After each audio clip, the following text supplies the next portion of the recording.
안녕하십니까. 스마트폰 활용 지도사 백규식입니다. 오늘 여기까지 내려왔습니다만은 코로나19가 재확산됨에 따라 여러 가지 심신이 많이 어려우실 줄로 압니다. 그러나 앞으로 장기적으로 코로나19하고 저희가 생활을 같이 해야 될 것 같은 상황이 벌어지고 있기 때문에 큰 걱정 안 하지 마시고 방역 지침에 잘 따라서 생활하시면 큰 문제가 없이 건강한 생활을 영위할 수 있으실 걸로 생각됩니다. 그래서 오늘은 에피소드 하나부터 시작을 하겠습니다. 1년 전쯤에 제가 오전 강의하고 오후 강의를 하기 위해서 이동하는 과정에 점심을 먹으려고 패스트푸드점에 들어가서 기다리고 있는 중입니다. 이때 60대 중반쯤 되시는 분하고 손자 한 명하고 들고 햄버거를 먹으러 들어오시더라고요. 그래서 어린애도 기분이 좋아가지고 눈눈난나 하면서 들어오는데 어르신이 키오스크 앞에 섰습니다. 그런데 아무것도 할지를 안 하세요.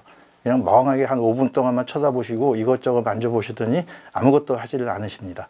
그때 벌써 뒤에 줄은 10명 정도 줄이 섰고 식은땀을 흘리시더니 옆으로 빠져서 우는 애를 달래시기만 하고 바로 뒤로 나가시는 모습을 보고 마음이 참 상당히 언짢았습니다. 그래서 스마트폰을 강의하는 사람으로서 이번에는 키오스크도 어르신들을 위해서 강의를 해야 되겠다는 생각을 그날 갖고서 일부 강의하던 기관에서 키오스크 강의를 했었습니다. 그 와중에 마침 경남 인생 이모작 지원센터에서 또 이런 똑같은 키오스크 활용법이라는 강의가 있다고 해서 오늘 여기 찾아와서 여러분들을 뵙게 되었습니다.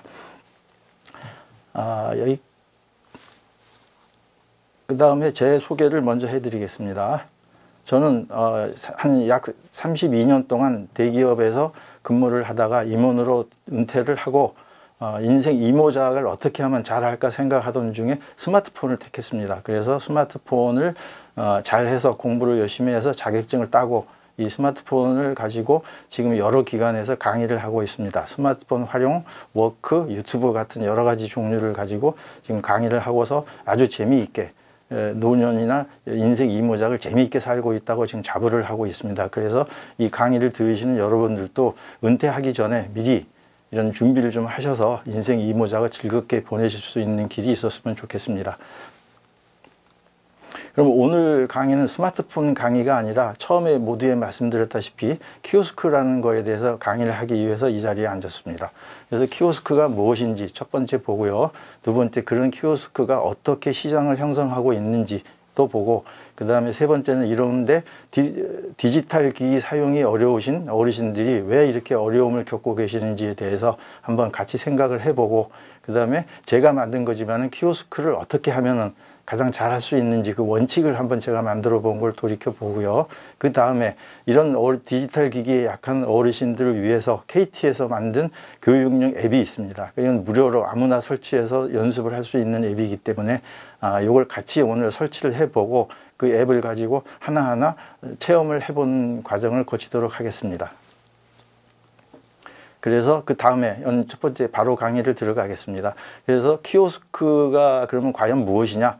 를 얘기하면 사전적인 의미로는 신문이나 음료를 파는 매점을 뜻하는 영어 단어로 공공장소에 설치된 무인 단말기라고 사전적인 의미는 나와 있습니다. 그러나 그 여러 가지 매체나 매스컴에서는 이런 얘기를 하지 않고 무인 단말기, 무인 주문기, 무인 결제기, 무인 종합정보기 등 여러 가지 말을 많이 사용하고 있습니다. 근데 저는 오늘 여기서 키오스크를 무인 단말기라고 일단 정의를 내리겠습니다. 그럼 이 무인 단말기라는 키오스크가 언제부터 이렇게 시작이 됐는지는 아무도 모릅니다. 왜냐하면 제4차 산업혁명이라는 게 시작이 되고 정보화 기기가 발달이 되면서부터 매장에 사람을 기계가 대체하기 시작이 됐습니다. 그렇게 해서 쭉 몇 년 전부터 오다가 작년하고 올해 최저임금 인상이 되면서 대변혁이 생겼죠. 사회에. 그 변화에 기인한 데다가 또 한 가지 코로나19가 생기면서 번지면서 언택트 문화가 또 올해 들어 심각한 현상으로 익히면서 생활 전반에 거의 모든 업종에서 키오스크가 급성장을 하게 됐습니다. 그런데 주로 급성장하는 전 매장에 있지만 하다못해 골목 상권에도 김밥집이나 분식집에도 이 키오스크가 나오게 된다는 걸 여러분도 잘 보고 활용을 하셨을 겁니다. 물론 답답하셨겠지만은. 그래서 주로 어디에 그럼 많이 설치가 되는지 먼저 한번 보겠습니다. 특히 외식업계, 유통업체, 병원, 공공기관, 교통예매 등이라고 예는 들었습니다만 거의 사회 각 분야에 아까도 말씀드렸습니다만 골목 상권까지 해서 키오스크가 설치가 돼 있어서 여러분들이 키오스크를 사용하지 못하면 생활에 상당히 불편함을 느끼는 그런 단계까지 지금 와 있는 걸로 보겠습니다.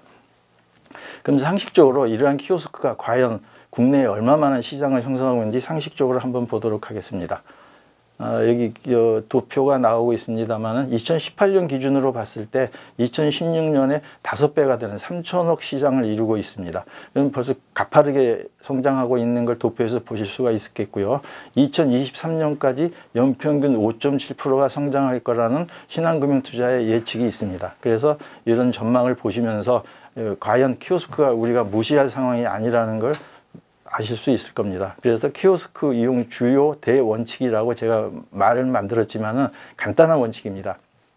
여러분들이 키오스크에 가시면은 죄송합니다. 매장에 가시면 무조건 키오스크 앞에 가십니다. 그 다음에 아무것도 모르시면서 키오스크만 쳐다보고 계세요. 그 메뉴가 얼마나 많은데요. 그 메뉴가 대학가나 젊은이들 많이 있는 매장에 가보면은 옆으로 이렇게 보내면서 3번 정도 갈 수 있는 정도의 메뉴가 있는 상황인데 처음부터 그 앞에 가셔서 뭘 하시겠습니까? 아무 생각이 안 나죠. 당연한 겁니다. 그걸 그렇다고 그래서 누구나 잘하는 사람도 없고 그 장면에서는 누구나 당황하게 돼 있습니다. 그래서 항상 매장에 들어가시면은 내가 그 매장에 와서 무엇을 살 건지 무엇을 먹을 건지 맨 먼저 결정을 하셔야 됩니다. 그래서 그 결정이 없이 키오스크 앞에 바로 서기 때문에 당황이 되고 아무 생각도 안 나게 되는 겁니다. 그 많은 메뉴를 어떻게 결정하시겠습니까? 그러니까 항상 매장에 먼저 들어가시면은 첫 번째가 한번 돌아보시고 내가 뭘 먹을 건지 뭘 살 건지를 결정하시고 이걸 샀을 때 뭐를 빼고 넣고 그 옵션을 또 생각을 해 보셔야 됩니다. 옵션이라는 거는 뭐 크건 작든 뭐 중간치를 먹든 아니면 짜든 달든 햄버거 같으면 패티를 2개를 넣는다든지 하나를 넣는다든지 여러 가지 그 종류별로 해서 설정해서 마음속에 미리 결정을 하신 다음에 키오스크 앞에 서셔서 그 화면을 타치하시면은 본 메뉴에서 이렇게 시작을 하시면 되는 건데 그러지 않기 때문에 문제가 되시는 겁니다. 그 다음에 두 번째는 그 화면을 일단 보신 다음에는 차례대로 단계별로 천천히 읽으시면서 진행을 하시면 되는데 잘 읽지 않으십니다. 그냥 그 마음이 급하시니까 그냥 넘어가서 허둥지둥 하시는데 지금 요새 나오는 키오스크는 아주 잘 돼 있습니다. 설명도 잘 돼 있고 옛날 키오스크는 설명이 잘 안 되고 영어 위주로 되어 있기 때문에 아주 볼 수가 없었던 그런 상황도 있었고요. 요새 키오스크는 그렇지 않습니다. 아주 자세하게 설명을 하고 단계별로 넘어가게 그림이 되어 있기 때문에 따라서만 하시면 되는 겁니다. 그래서 이 대원칙은 첫째, 매장 내에서 먼저 어떻게 뭘 살 건지 먹을 건지를 결정을 하시라는 게 첫 번째. 두 번째는 단계별로 천천히 진행하시는 거. 이걸 염두에 두시고 키오스크 앞에 서시면은 큰 문제가 없이 진행을 하실 수가 있습니다. 그 다음에 그 진행을 하시면은 다음 진행을 해야 될 이유가 처음에 키오스크에 서면은 화면이 그 회사 광고가 있든지 아니면은 제품 광고가 되어 있습니다. 그걸 아무 생각하지 말고 먼저 터치를 하십시오. 그래서 화면을 터치하신 다음에 나오는 이제 메뉴가 나오게 됩니다. 그래서 메뉴에서 아까 여러분들이 마음에 두었던 그 메뉴를 골라서 선택을 하시고 나서 그 다음에 이제 옵션을 선택하시면 됩니다. 옵션이라는 것은 종류죠.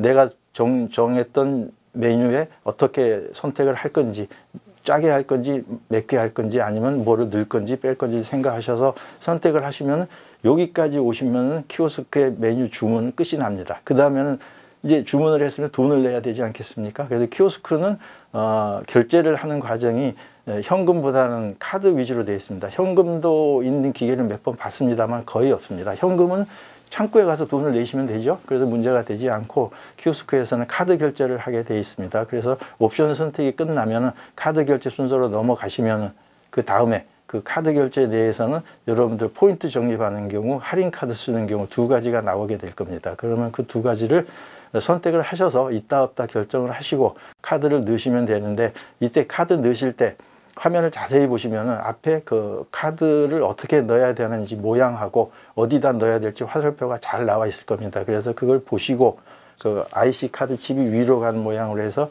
카드 투입구에 넣으시기만 하면 결제가 바로 진행이 됩니다.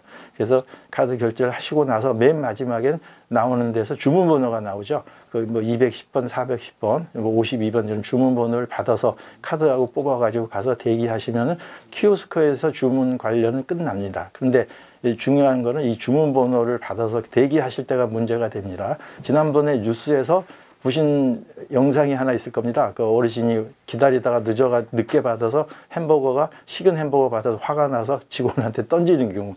이거는 본인 잘못이죠. 직원 잘못도 아니죠. 요새 매장에 가시면 사람도 없습니다.